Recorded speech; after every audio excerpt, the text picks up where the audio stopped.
India বার কাউন্সিলের একটি সিদ্ধান্তকে ঘিরে আবারও ফুঁসে ওঠে ককরোচ জনতা পার্টি। নালসার বিশ্ববিদ্যালয় থেকে স্নাতকদের নথিভুক্ত বন্ধ রাখার বিসিআই এর সিদ্ধান্তের কঠোর সমালোচনা করেন সিজেপির সদস্যরা। এরপর কয়েক ঘণ্টার মধ্যেই সিদ্ধান্ত বদলায় বার কাউন্সিল, জানায় সব শিক্ষার্থী নিজেদের পছন্দের রাজ্য বার কাউন্সিলে নথিভুক্ত হতে পারবেন।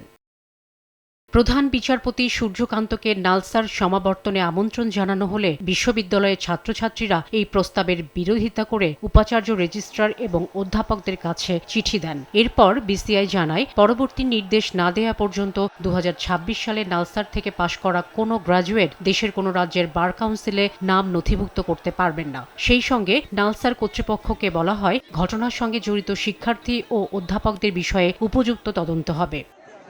বিসিআই এর এই নির্দেশনার প্রতিবাদে সরব হয় ককরোচ পার্টি। সিজেপির নেতা অভিজিৎ দীপকে বৃহস্পতিবার রাতে এক্সে এ নিয়ে পোস্ট করেন। বিসিআই এর নির্দেশিকা ট্যাগ করে তিনি লেখেন, আইন পেশার সব তেলাপোকা একসঙ্গে এগিয়ে এলে কি হবে? একই সঙ্গে নির্দেশনা প্রত্যাহার না হলে আন্দোলনের হুঁশিয়ারি দেওয়া হয়। সোয়ান হলো এয়ারফ্লো মশারি, মশারোধে 100তে 100 সোয়ান গ্রুপের একটি পণ্য।